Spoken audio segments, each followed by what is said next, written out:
Hello everyone. तो हम लोग पढ़ रहे थे मॉनेटरी पॉलिसी मौद्रिक नीति। ओके, उसका ये दूसरा वीडियो है, मॉनेटरी पॉलिसी 2। लास्ट वीडियो में हमने देखा था कि मॉनेटरी पॉलिसी की नीड क्या है। Okay, why do we need monetary policy. Okay, इसकी नीड क्या है इसके बारे में समझे थे कि मनी सप्लाई को रेगुलेट करना। ओके, मनी सप्लाई को रेगुलेट करना ही मॉनेटरी पॉलिसी का मेन काम है। अब आरबीआई मनी सप्लाई को रेगुलेट करने के लिए कुछ खास तरह के इंस्ट्रूमेंट्स का इस्तेमाल करती है। इन इंस्ट्रूमेंट्स को हम लोग मॉनेटरी इंस्ट्रूमेंट्स कहते हैं। ओके, इन इंस्ट्रूमेंट्स का पूरा लिस्ट भी मैंने आपको लास्ट वीडियो में बताया था, जैसे कि CRR, SLR, bank rate, repo, reverse repo, इसके अलावा एमएसएफ। ये सारी चीज़ें जो हैं इंस्ट्रूमेंट्स हैं आरबीआई के पास, टूल्स हैं आरबीआई के पास, जिनके थ्रू वो मनी सप्लाई को कंट्रोल करता है। आज के इस वीडियो में हम लोग सीआरआर, एसएलआर और बैंक रेट, इन तीन के बारे में जानेंगे। Repo, reverse repo, MSF. इसके अलावा एक आरबीआई की मार्केट स्टेबलाइजेशन स्कीम भी होती है, या आप कह लो एक और होता है आरबीआई का ओपन मार्केट ऑपरेशंस। ओके, इन सब के बारे में हम लोग नेक्स्ट वीडियो में देखेंगे। ओके, तो आज सीआरआर, एसएलआर, बैंक रेट, इन तीनों पे चर्चा करते हैं। तो इसके पहले कि हम लोग सीआरआर, एसएलआर, बैंक रेट के बारे में जानें, ये जानना बहुत ज़रूरी होता है कि बैंक का बेसिक फंक्शन क्या है। ओके, तो बैंक क्या करती है। हमारे आपके पास सेविंग्स होते हैं। ओके, सेविंग्स कह लो या थोड़ा भी जो भी एक्सेस होता है। ओके, इस सेविंग्स को उन लोगों के पास पहुंचाना बहुत ज़रूरी है जो इन्वेस्ट करना चाहते हैं। ओके, जो इन्वेस्ट करना चाहते हैं, जैसे हमारी इंडस्ट्री वो इन्वेस्ट करना चाहती है। तो सेविंग्स को इन्वेस्टमेंट की तरफ पहुंचाने के लिए एक बहुत ही इम्पॉर्टेंट लिंक की ज़रूरत पड़ती है। वो लिंक कौन है? बैंक। ओके, हम लोग अपने सेविंग्स को बैंक में रखते हैं।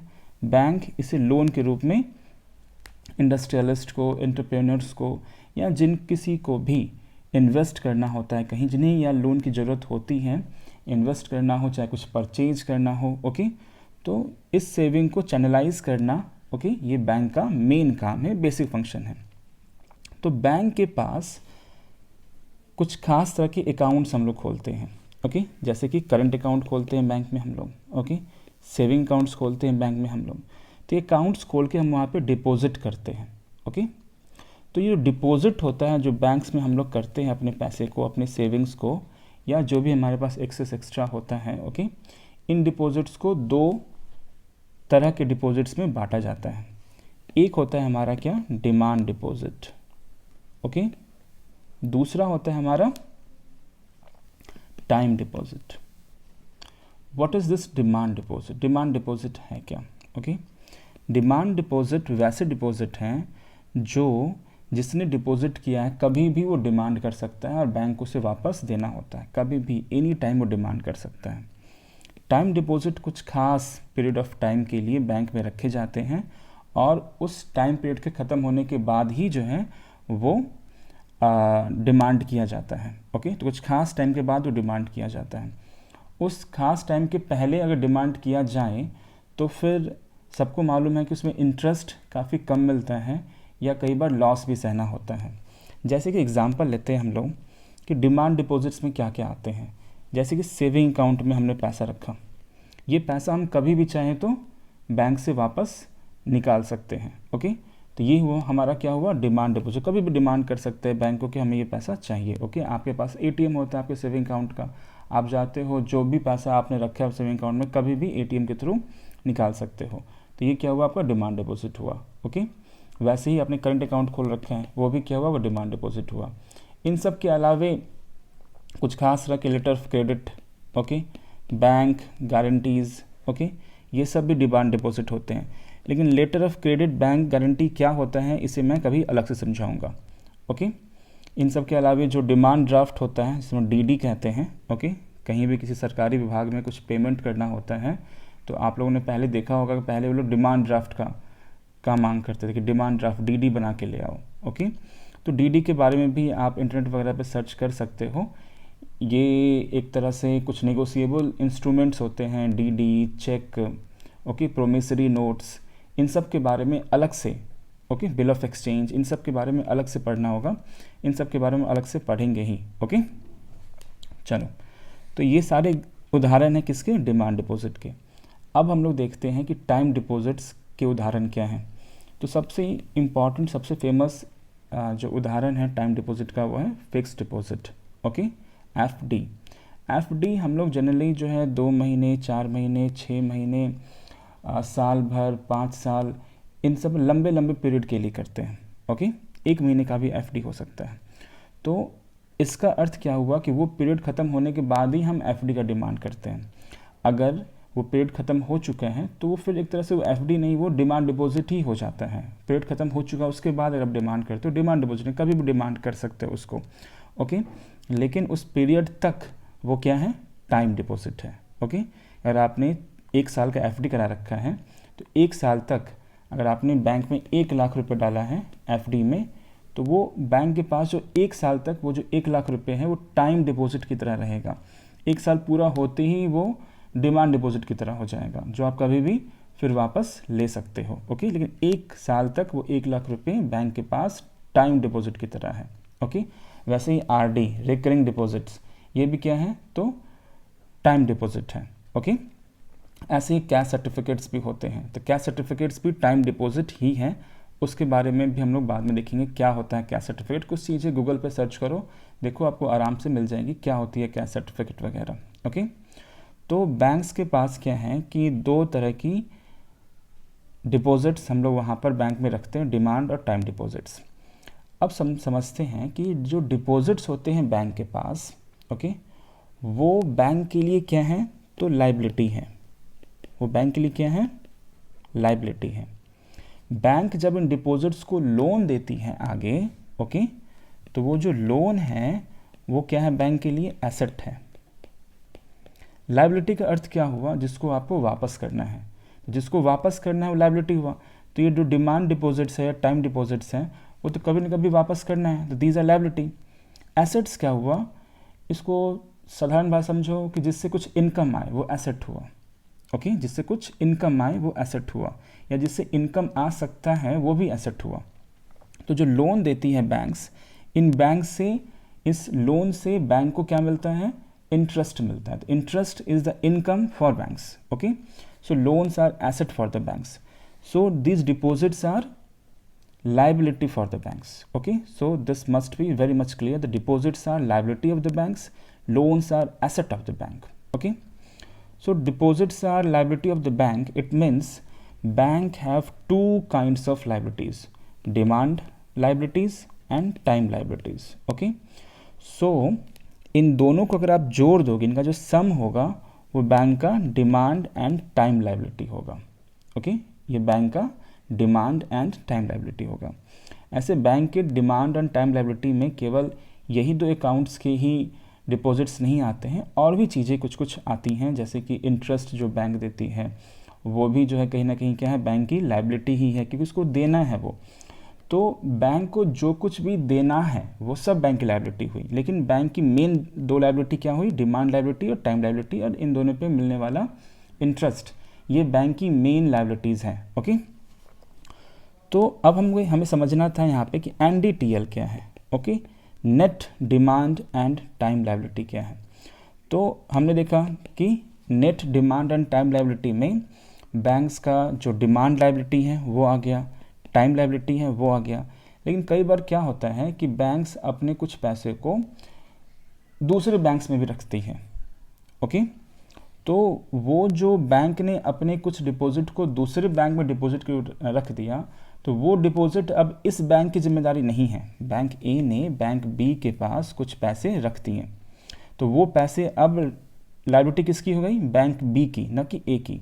तो उस तरह के लायबिलिटीज़ को, ओके, जो उस तरह के डिपॉजिट्स हैं, ओके, जो अदर बैंक्स में बैंक ने रख दिए, ओके, उस तरह के डिपॉजिट्स को फिर हम इसमें माइनस कर लेंगे। तो ये क्या हो जाएगा हमारा, net demand and time liabilities. Okay, net word यहाँ पे जुट गया। तो डिमांड एंड टाइम लाइबिलिटी में से हमें बस क्या करना है, तो माइनस कर लेना है कि इस बैंक ने दूसरे बैंक के पास कितना डिपॉजिट रख दिया। ओके, चलो, तो अभी तक हम लोग क्या समझे हैं कि बैंक्स का बेसिक फंक्शन क्या है, बैंक का एसेट क्या है, बैंक की लायबिलिटी क्या है, और हम लोग बैंक की डिमांड लायबिलिटी, टाइम लायबिलिटी दोनों को ऐड करके बैंक की net demand and time liability निकाला। और इसमें हमने कुछ माइनस भी किया है। वो माइनस क्या किया हमने कि एक बैंक ने दूसरे बैंक में जो पैसा अपना रखा है तो वो दूसरी बैंक की लायबिलिटी हो गई, ना कि पहले वाली बैंक की, तो ये हमने माइनस कर लिया। ओके, तो ये हमारा NDTL हो गया। अब हम देखते हैं कि CRR और SLR क्या है। तो अभी हमने बताया कि ये टूल्स हैं, ये कुछ मॉनेटरी इंस्ट्रूमेंट्स हैं, मॉनेटरी टूल्स हैं RBI के पास, जिसके द्वारा RBI अपनी मॉनेटरी पॉलिसी को चलाती है, यानी मनी सप्लाई को कंट्रोल करती है। ओके, तो सबसे पहले समझते हैं CRR क्या है। देखो, CRR NDTL का कुछ परसेंटेज ऑफ अमाउंट है। CRR NDTL का, जो हमने NDTL के ऊपर समझा, उसका कुछ परसेंटेज ऑफ अमाउंट है, जिस अमाउंट को बैंक्स को, ओके, कमर्शियल बैंक्स को अपने पास या कहो RBI के ही पास रखना पड़ता है। बेसिकली ये बैंक्स अपने पास ही रखती हैं, अपनी एक खास तरह के वॉल्ट में रखती हैं, जो वॉल्ट बेसिकली RBI के लिए होता है। ओके, ऐसा नहीं है कि बैंक्स उस पैसे को उठाकर RBI के घर पे जाके पहुंचा के आती है, अपने पास ही रखती है। ओके, लेकिन ये पैसा जो है विद द RBI रखा जाता है। ओके, तो CRR वो अमाउंट है NDTL का जो अमाउंट बैंक्स RBI के पास रखती है। ओके, लेकिन इसका कतई ये अर्थ मत समझना कि RBI के अकाउंट में जाके जमा कर देती हैं या RBI के ऑफिस में जाके जमा कर देती है, ऐसा नहीं है। उसका वॉल्ट जो होता है वो बैंक्स के ही पास होता है। ओके, और ये भी समझना है कि ये जो CRR होता है ये बैंक्स को डेली, लगभग एवरेज डेली बैलेंस के रूप में मेंटेन करना होता है। ओके, CRR बैंक्स को एवरेज डेली बैलेंस के रूप में मेंटेन करना होता है। ओके, चलो, तो फिर से इसको समझते हैं कि NDTL का कुछ परसेंट बैंक्स को RBI के पास रखना होता है और इस अमाउंट को बैंक्स को डेली बैलेंस के रूप में मेंटेन करना होता है। CRR का अभी कोई सीलिंग रेट या फ्लोर रेट नहीं है। फ्लोर रेट का अर्थ क्या हुआ कि मिनिमम CLR कितना होना चाहिए, ये अभी कुछ ऐसा नहीं है। मैक्सिमम CRR कितना होना चाहिए, ऐसा अभी भी कुछ नहीं है। तो CRR का कोई भी फ्लोर रेट या कोई भी सीलिंग रेट अभी नहीं है। Okay, RBI time to time gazette of India में CRR का क्या रेट होती है, क्या रेट है अभी, ओके, वो पब्लिश करते रहती है, बताते रहती है, अनाउंस करते रहती है। ओके, और ध्यान रखना CRR का कितना रेट होना चाहिए RBI ही तय करती है। हमने पिछली वीडियो में देखा था कि रेपो रेट को मॉनेटरी पॉलिसी कमेटी तय करती है। ओके, CRR SLR को RBI तय करती है, ये ध्यान रखना है। ओके, तो CRR मेरे ख्याल से काफ़ी कुछ समझ में आ चुका होगा, इजी है। नेक्स्ट है हमारा SLR। हम SLR को समझते हैं। ओके, देखो, SLR भी NDTL का कुछ खास परसेंटेज होता है। SLR भी NDTL का कुछ खास परसेंटेज होता है। यहाँ पर बैंक्स को भी ये पैसा अपने पास ही रखना होता है। ओके, लेकिन ये पैसा बैंक्स को लिक्विड फॉर्म में रखना होता है। ओके, लिक्विडिटी मेंटेन करने के लिए SLR का इम्पॉर्टेंस है। ठीक है, SLR भी NDTL का कुछ परसेंटेज होता है जो बैंक को लिक्विड फॉर्म में रखना होता है। अब लिक्विड फॉर्म में रखने का अर्थ क्या हुआ कि बैंक को कैश के रूप में रखना होता है या गवर्नमेंट के सिक्योरिटी के रूप में रखना होता है या गोल्ड के रूप में रखना होता है। क्योंकि कैश है तो कैश मोस्ट लिक्विड है। लिक्विड का अर्थ क्या हुआ, जो कैश हो या कैश में बहुत जल्दी कन्वर्ट हो सकता हो। ओके, जो कैश खुद हो, कैश तो लिक्विड ही है, या वो कैश में बहुत जल्दी कन्वर्ट हो सकता हो, वो सब लिक्विड है। जो जितनी जल्दी कैश में कन्वर्ट हो सकता है उसकी लिक्विडिटी उतनी ही हाई है। जैसे कि हम मान लेते हैं लैंड, ओके, तो लैंड की लिक्विडिटी लो है कि लैंड को आप बहुत जल्दी बेच नहीं सकते, इसकी लिक्विडिटी बहुत हाई नहीं है, ओके। लेकिन गोल्ड की लिक्विडिटी हाई है। गवर्नमेंट सिक्योरिटीज़ क्या होते हैं, तो गवर्नमेंट को जो लोन चाहिए होता है तो गवर्नमेंट क्या करती है कि मनी मार्केट में कुछ सिक्योरिटीज़ बेचती हैं जिसे जनरली बैंक्स खरीदते हैं, ओके। तो बैंक्स जब गवर्नमेंट की सिक्योरिटी खरीदते हैं तो बैंक का पैसा सरकार के पास चला जाता है जो एज अ लोन की तरह रहता है, ओके। आप सबको मालूम होगा कि बजट में हर साल आप देखते होंगे कि सरकार बहुत कुछ लोन लेती है मार्केट से लोन लेने का अर्थ हुआ कि बैंक से भी बहुत कुछ लोन लेती है, ओके। तो यहाँ पे मेनली बैंक से ही लोन वाली बात है। इसके अलावा बहुत सारे शॉर्ट सेविंग्स होते हैं जो पब्लिक सेविंग होते हैं, ओके, वो सब चीज़ें भी होती हैं। लेकिन यहाँ पर ये ध्यान रखना कि गवर्नमेंट सिक्योरिटी सरकार मनी मार्केट में निकालती है और मेनली ये बैंक्स खरीदते हैं, ओके। तो गवर्नमेंट सिक्योरिटी जो खरीदते हैं बैंक्स वो भी क्या है, तो SLR के रूप में क्वालिफाई होता है, ठीक है। तो SLR क्या है, ये NDTL का कुछ खास परसेंटेज है, ओके। और SLR को बैंक्स को लिक्विड फॉर्म में मेंटेन करना होता है। लिक्विड फॉर्म का मतलब हो गया यहाँ 3 चीज़ें, कैश के रूप में, गवर्नमेंट सिक्योरिटी के रूप में और गोल्ड के रूप में, ओके। चलिए अब क्या है कि CRR SLR के थ्रू हमने इसका डेफिनेशन देखा, इसका मीनिंग देखा, ओके। अब CRR SLR के थ्रू RBI कैसे मॉनेटरी पॉलिसी चलाती है, कैसे मनी सप्लाई को कंट्रोल करती है, तो इसे समझते हैं। देखो CRR या SLR दोनों ही NDTL के कुछ परसेंटेज हैं, ओके। NDTL यानी net demand and time liabilities, ये बेसिकली बैंक्स के पास डिपॉजिट होते हैं। बैंक्स इसी पैसे को क्या करती है, तो लोन के रूप में देती है, ओके। अब अगर मान लो CRR बढ़ जाएगा तो NDTL थोड़ा कम हो जाएगा, यानी बैंक के पास पैसे कुछ कम हो जाएंगे। SLR भी बढ़ गया तो बैंक के पास कुछ पैसे ये क्या हो जाएंगे, कम हो जाएंगे। जब ये कम होगा तो लोन जो बैंक दे रही है वो भी क्या होगा, कम ही हो जाएगा, ओके। तो CRR SLR बढ़ाकर RBI बैंक्स जो लोन देती हैं मार्केट में किसी को भी, उस लोन को कम कर सकती है। जो मार्केट में कम लोन जाएंगे तो उसका सिंपल सा अर्थ क्या हो गया कि मार्केट में कम पैसा जाएगा, ओके, कम मनी सप्लाई हो जाएगी। जब मनी सप्लाई कम हो जाएगी तो इन्फ्लेशन भी कम हो जाएगा, ओके। तो बेसिकली यही RBI का मकसद होता है। कल मैंने बताया था कि RBI की मॉनेटरी पॉलिसी का मेन ऑब्जेक्टिव क्या है, इन्फ्लेशन टारगेटिंग करना, इन्फ्लेशन को कम ज़्यादा करना, इन्फ्लेशन को 2 to 6% के बीच में रखना। ये कल मैंने आपको समझाया था, ये RBI की मॉनेटरी पॉलिसी का मेन ऑब्जेक्टिव है, ओके। तो CRR SLR को बढ़ाकर RBI इन्फ्लेशन टारगेटिंग कर सकती है, यानी इन्फ्लेशन को कम कर सकती है। वैसे ही जब इन्फ्लेशन को थोड़ा बढ़ाना हो, यानी मार्केट में मनी सप्लाई थोड़ी बढ़ानी हो, तो उस केस में RBI क्या करेगी कि CRR SLR को थोड़ा क्या करेगी, कम कर देगी। तो जब अगर CRR कम होगा तो NDTL क्या होगा हमारा, यानी बैंक्स के पास कुछ पैसे क्या होंगे, बढ़ जाएंगे। जब बैंक्स के पास पैसे कम बढ़ जाएंगे, CRR SLR कुछ भी कम होगा, तो बैंक क्या करेगी, लोन भी अपना बढ़ा देगी। जब लोन बढ़ा देगी तो फिर इन्फ्लेशन क्या होगा, इन्फ्लेशन भी थोड़ा बढ़ेगा, या कहो मार्केट में मनी सप्लाई थोड़ा बढ़ेगा तो इन्फ्लेशन भी बढ़ेगा। ऐसे थोड़ा बहुत ही मनी सप्लाई बढ़ जाने से ज़रूरी नहीं होता इन्फ्लेशन का बढ़ना, क्योंकि जब मार्केट में money supply goods and services से ज़्यादा होते हैं तो इन्फ्लेशन होता है, ओके, ये ध्यान रखना है।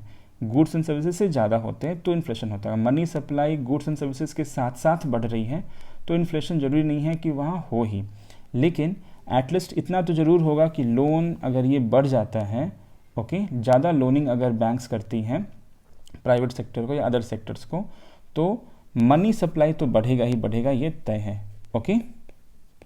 तो इस ढंग से RBI मनी सप्लाई को बढ़ा सकती है CRR SLR को कम करके, ओके। तो CRR SLR को कम करके बढ़ाकर RBI कैसे मॉनेटरी पॉलिसी चलाती है, मनी सप्लाई को बढ़ा घटा सकती है, ये समझ में आ रहा होगा, ओके। इसके अलावे एक बहुत ही खास चीज़ है, मैंने कल कहा था कि बैंक्स जो लोन देते हैं, ओके, बैंक्स जो लोन देते हैं इसके थ्रू मनी क्रिएशन होता है, ओके, इसके थ्रू मनी क्रिएशन होता है। देखो, मनी क्रिएशन और मनी सप्लाई इन दोनों को ही फिर से अलग से पढ़ना होगा, okay. Money creation, money supply, इनको फिर से अलग से पढ़ना होगा क्योंकि दोनों ही टर्म अपने में थोड़ा टेक्निकल नेचर के हैं।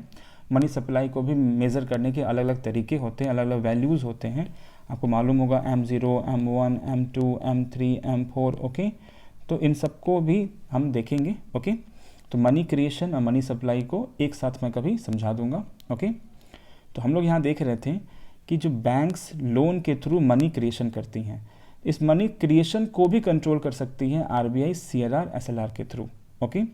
यानी कि CRR SLR बढ़ जाएगा, जब लोन घटने लगेगा तो अपने आप मनी क्रिएशन भी कम हो जाएगा, ओके। तो मनी सप्लाई को, मनी क्रिएशन को दोनों ही आरबीआई कंट्रोल कर सकती है CRR SLR में चेंज करके, ओके। अच्छा, इसे एक नाम भी दिया जाता है, उसको कहते हैं हम लोग fractional reserve banking, okay, fractional reserve banking. तो आपको ये ध्यान रखना है कि आरबीआई फ्रैक्शनल रिजर्व बैंकिंग के थ्रू मनी क्रिएशन को कंट्रोल करती है, ओके। ये दिमाग में रखना है, ओके। फ्रैक्शनल रिजर्व बैंकिंग का अर्थ ही हुआ कि CRR SLR को अप्लाई करना, ओके। CRR SLR को अप्लाई करना ही फ्रैक्शनल रिजर्व बैंकिंग हुआ। तो ये दिमाग में रखना है कि फ्रैक्शनल रिजर्व बैंकिंग के थ्रू आरबीआई मनी क्रिएशन को कंट्रोल करती है, ओके। नेक्स्ट देख रहे हैं हम लोग अब आगे जरा कि CRR SLR जो बैंक्स को मेंटेन करना होता है NDTL के कुछ परसेंटेज के रूप में, अगर ये बैंक्स मेंटेन नहीं कर पाती है तो उस केस में क्या होता है, तो उस केस में बैंक्स पे कुछ पेनाल्टी लगाई जाती है, ओके। बेसिकली पेनाल्टी इंटरेस्ट लगाया जाता है, ये बस ध्यान रखना, ओके। पेनाल्टी लगाया जाता है, पेनाल्टी इंटरेस्ट लगाया जाता है, ओके। और अगर ये फेलियर बार बार होता है तो वो पेनाल्टी बढ़ते जाती है, ओके। तो ये चीज़ ध्यान रखना है। CRR SLR का जो ये एप्लीकेशन है आरबीआई के द्वारा, इसके पीछे एक बहुत बड़ा ये भी कारण है कि आरबीआई ये चाहती है कि बैंक्स के पास इनफ फ्लूडिटी रहे, बैंक्स के पास इनफ कैश या इनफ पैसा रहे, ताकि जो बैंकिंग का जो बेसिक एक्टिविटी है, ओके, वो सब चीज़ चलता रहे ध्यान से, ओके, या ढंग से चलता रहे, ओके। तो बैंक्स के पास इनफ लिक्विडिटी रहे, उसको भी मैनेज करने के लिए, ओके, आरबीआई CRR SLR का इस्तेमाल करती है, ओके। तो पब्लिक डिपॉजिट्स सेफ्टी भी बहुत इंपॉर्टेंट यहाँ पॉइंट है, ओके, कि पब्लिक डिपॉजिट्स बैंक में सेफ रहें, ओके। बैंक्स बहुत ज़्यादा ही मार्केट में, जैसे कि मान लो बैंक के पास अगर 100 करोड़ रुपीज़ हैं और बैंक 100 करोड़ को 100 करोड़ ही लोन देती है पूरा, वो भी किसको, प्राइवेट सेक्टर को, ओके। तो इससे क्या होता है कि बैंक में जो पब्लिक डिपॉजिट है उसकी सेफ्टी पे बुरा असर पड़ता है, ओके। तो CRR और SLR के थ्रू बैंक्स क्या करती है, तो आरबीआई क्या करती है, तो पब्लिक डिपॉजिट की सेफ्टी की भी गारंटी लेती है, ओके। तो CRR SLR के काफ़ी कुछ पर्पसेस हो गए। पहला पर्पस हो गया कि मॉनेटरी पॉलिसी के टूल के रूप में इस्तेमाल करना, ओके। और दूसरा पर्पस हो गया कि मनी क्रिएशन को भी कंट्रोल करना, मनी सप्लाई भी कंट्रोल करना, मनी क्रिएशन भी कंट्रोल करना। और ये मनी क्रिएशन में कंट्रोल करने के लिए मैं एक टर्म बताया था, फ्रैक्शनल रिजर्व बैंकिंग, कि इस प्रोसेस को, CRR SLR को अप्लाई करने के प्रोसेस को फ्रैक्शनल रिजर्व बैंकिंग कहते हैं। इसके द्वारा ही मनी क्रिएशन कंट्रोल होता है। और अगर बैंक्स CRR SLR जितना मेंटेन करना नहीं कर पाती हैं तो पेनाल्टी लगता है उन पे। और इसके अलावा आपको ये भी ध्यान रखना है कि बैंक्स के पास इनफ लिक्विडिटी रहे और पब्लिक डिपॉजिट सेफ रहे, इसके लिए भी ये दोनों टूल्स बहुत ही इम्पॉर्टेंट हैं, ओके। चलो, अब एक चीज़ हमें और भी पढ़ना है आज, वो चीज़ है bank rate, okay. Bank rate क्या होता है? बैंक रेट, देखो, बैंक्स आरबीआई से लोन लेती हैं, ओके। तो बैंक रेट जस्ट एक क्या है, तो आरबीआई से जो लोन लेती हैं तो किस रेट पे लोन लेंगी। क्या आरबीआई यूं ही लोन दे देगी? ऐसा तो नहीं होता। आरबीआई कुछ ना कुछ परसेंटेज पे ही लोन देगी। तो जिस रेट पे आरबीआई बैंक्स को लोन देती है उस रेट को हम बैंक रेट कहते हैं। Okay, very simple. देखो, बैंक रेट जो है पहले कभी पॉलिसी रेट हुआ करता था। क्या हुआ करता था? वो पॉलिसी रेट। ओके, लेकिन रेपो के आ जाने से या रेपो के आने के बाद ओके, बैंक रेट अब पॉलिसी रेट नहीं है। अब हमारा पॉलिसी रेट क्या है? रेपो रेट है। पॉलिसी रेट कहने का अर्थ क्या होता है?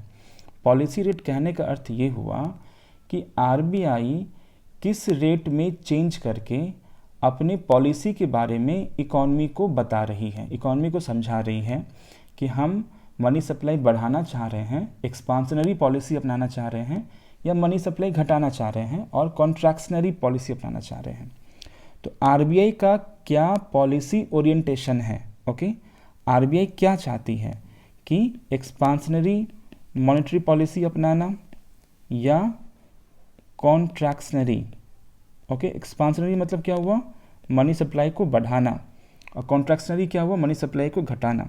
तो आरबीआई कैसी पॉलिसी अपनाना चाहती है, इस चीज़ के बारे में जिस रेट में चेंज करके अर्थव्यवस्था को ये बताया जाता है आरबीआई के द्वारा, उसी रेट को पॉलिसी रेट कहते हैं। तो पहले बैंक रेट का असर काफ़ी कुछ पड़ता था किस पे? अर्थव्यवस्था पे।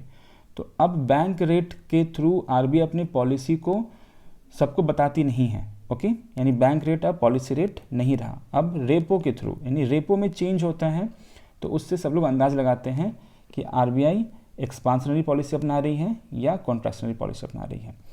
तो हमें अभी ये समझना है कि bank rate is no more a policy rate. Okay, पहली बात। दूसरी बात क्या है कि जब बैंक रेट पॉलिसी रेट नहीं रहा तो बैंक रेट का यूज़ क्या है?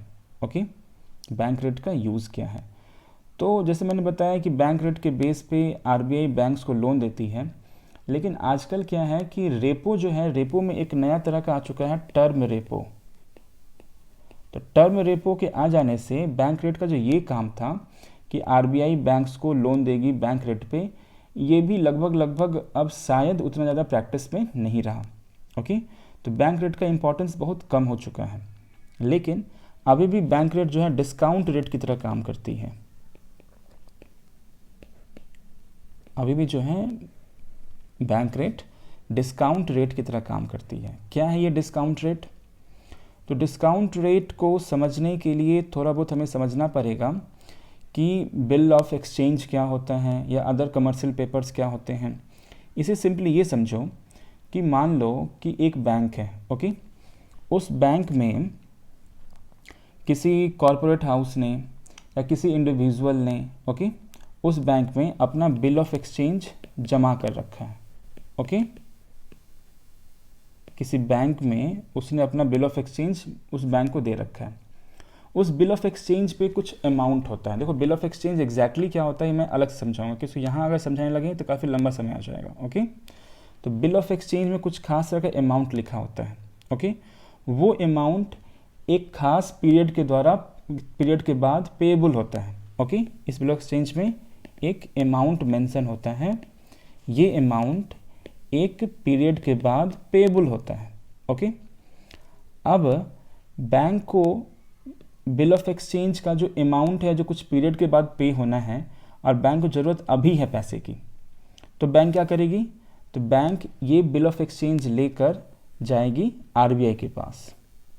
ओके, और वो फिर आरबीआई से कहेगी कि ये बिल ऑफ एक्सचेंज आप रख लो, जब ये पीरियड बीत जाएगा तो वो अमाउंट आप ले लेना। ओके, और उस पीरियड की और हमें जो ये जो अमाउंट इसमें लिखा हुआ है वो अमाउंट आप हमें आज दे दो। ओके, और उसके बदले में उसमें कुछ डिस्काउंट काट लो। मान लो इसमें अमाउंट लिखा हुआ है 1 लाख। ओके, अब 1 लाख जो अमाउंट है तो आरबीआई क्या करेगी यहाँ पर कि बैंक को 90,000 रुपये ही दे देगी। ओके, और 10,000 रुपये अपने पास रख लेगी इंटरेस्ट के रूप में। तो एक तरह से इंटरेस्ट क्या हुआ? 10%। अब यही इंटरेस्ट एक तरह से डिस्काउंट का काम कर रहा है कि 1,90,000 हो गया, डिस्काउंट ही हुआ एक तरह से। तो ये जो इंटरेस्ट रेट है ये बेसिकली बैंक रेट के बराबर होता है।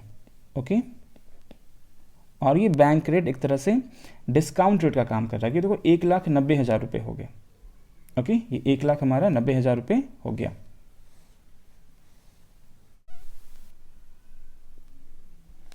तो ये समझ में आ चुका होगा कि क्या होता है ये डिस्काउंट रेट। ओके, तो ये जो डिस्काउंट रेट होता है ये बैंक रेट के ही बराबर होता है। यानी अगर बैंक रेट यहाँ कितना हुई हमारी 10% है, 10% हमारा क्या हुआ डिस्काउंट रेट हो गया। ओके, तो हमें ये चीज़ का ध्यान रखना है कि बैंक रेट आज भी डिस्काउंट रेट की तरह काम करता है। Discount rate generally bill of exchange या कमर्शियल पेपर्स पे काम आते हैं। ठीक है, bill of exchange, commercial papers एक खास तरह के आपसे कह लो निगोशिएबल इंस्ट्रूमेंट्स होते हैं, इनके बारे में हम अलग से पढ़ेंगे। ओके, चलो, तो ये हमारा हुआ बैंक रेट। बैंक रेट का बेसिक फंक्शन बस ध्यान रखना डिस्काउंट रेट के रूप में है। इसके अलावा ये भी ध्यान रखना है कि बैंक रेट को एमएसएफ रेट के साथ लिंक कर दिया गया है। ओके, बैंक रेट को एमएसएफ रेट के साथ लिंक कर दिया गया है। एमएसएफ रेट एक तरह का पीनल रेट है। ओके, एमएसएफ रेट के बारे में हम लोग अगले वीडियो में देखेंगे। MSF rate is a kind of penal rate. Okay, यानी कि आरबीआई को जब बैंक्स कुछ डिफ़ॉल्ट करती हैं, छोटा मोटा डिफ़ॉल्ट करती हैं, ओके, डिफ़ॉल्ट क्या है वो हम समझेंगे अगली वीडियो में। तो बैंक्स कुछ हायर रेट पे लोन देती है किसको, आरबीआई कुछ हायर रेट पे लोन देती है बैंक्स को, तो इसको हम लोग पीनल रेट कहते हैं। ओके, तो जब इसको एमएसएफ, जब बैंक रेट को एमएसएफ के साथ लिंक कर दिया गया तो बैंक रेट एक तरह से पीनल रेट की तरह भी काम कर रही है। तो बैंक रेट का ओवरऑल दो फंक्शन हुआ, डिस्काउंट रेट की तरह और पीनल रेट की तरह। लेकिन ध्यान रखना है कि bank rate is no more a policy rate. Okay, bank rate अब पॉलिसी रेट नहीं है। Okay, our policy rate is repo rate और बैंक रेट का कुछ खास अब वैल्यू नहीं है। ओके, तो अब मिलते हैं हम लोग अगले वीडियो में।